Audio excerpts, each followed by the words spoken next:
Hello, ഞാൻ Julie Rakesh.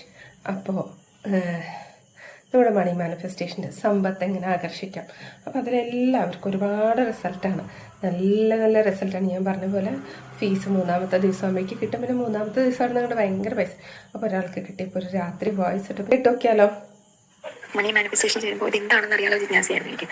അപ്പോൾ ചേർത്തപ്പോൾ തന്നെ അറിഞ്ഞു, ഫസ്റ്റ് ഡേ നമ്മൾ കൊടുക്കുന്ന ഫീസിൻ്റെ ഇരട്ടി നമുക്ക് 3rd ഡേക്കുള്ളിൽ കിട്ടും. അതുപോലെ തന്നെ 3rd ഡേ എനിക്ക് അതിൻ്റെ 10,000 റുപ്പീസാണ് എൻ്റെ അക്കൗണ്ടിൽ വന്നത്.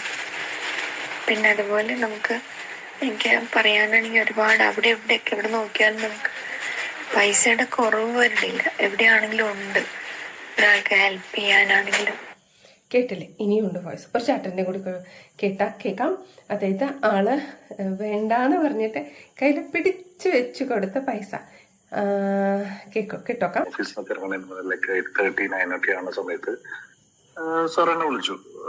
എന്നെ MD വിളിച്ചിട്ട് കാര്യങ്ങളൊക്കെ സംസാരിച്ച്, കുറച്ച് സീരീസും കാര്യങ്ങളൊക്കെ കാര്യങ്ങളൊക്കെ സംസാരിച്ച് അവര് ടേബിൾ നമ്പർ 2000 തരാൻ വെച്ചിട്ടുണ്ടാവും. അപ്പോൾ അതെടുത്ത് എനിക്ക് തന്നു. അവർക്ക് തരാറുണ്ട്, കാരണം സപ്ലയറിനെ പോസ്റ്റ് ചെയ്തത് അല്ലെങ്കിൽ സപ്ലയറിന്റെ ക്യാഷ് പർച്ചേസ് വേണ്ടിയിട്ട് എന്തെങ്കിലും തരാം. അപ്പോൾ ഞാൻ പറഞ്ഞു, സാർ ഇത് എന്ത് മെറ്റീരിയൽ വാങ്ങാണെന്ന് വെച്ചാൽ പറഞ്ഞു, അല്ല ഇത് ശ്രീജിത്തിനാണെന്ന് പറഞ്ഞു. അപ്പോൾ ഞാൻ സാർ എന്താ എനിക്ക് മനസ്സിലായില്ല പറഞ്ഞു.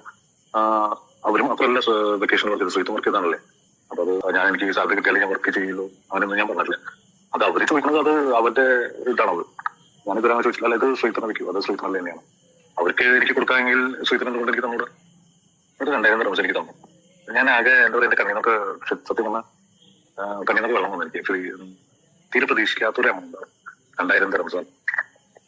അപ്പൊ അത് വളരെ ഒരു ഭയങ്കര ഇമ്പാക്ട് ഉണ്ടാക്കി. ആക്ച്വലി ഞാൻ കുറച്ചേരം ഷോക്കിലായിരുന്നു അത്. കാരണം വെച്ചാൽ ഞാൻ തീരെ മനസ്സിൽ കാണാത്തൊരു സംഭവം വരുന്നത് അങ്ങനത്തെ ഒരു പേയ്മെന്റ് കിട്ടും.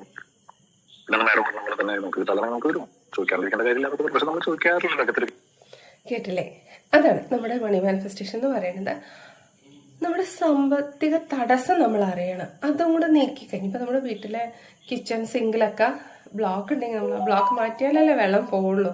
അതേപോലെ നിങ്ങളുടെ തടസ്സം നിങ്ങൾ ഒരു ഓർമ്മ വെച്ച നാൾ മുതൽ എവിടെയാണ് നിങ്ങൾ പറഞ്ഞിട്ടുള്ള തടസ്സം, എല്ലാതും നമ്മൾ പറഞ്ഞിട്ടുണ്ടാക്കിയിട്ടുള്ള തടസ്സം അതെവിടെയാണെന്ന് അറിഞ്ഞാൽ മാത്രമേ അത് നമുക്ക് നീക്കി കഴിഞ്ഞാൽ പിന്നെ ഫ്ലോ ആയിരിക്കും. അപ്പം താല്പര്യമുള്ളവർ ഇനിയും വൈകിട്ടില്ല, മോളിൽ കാണുന്ന നമ്പറിൽ കോൺടാക്ട് ചെയ്യുക.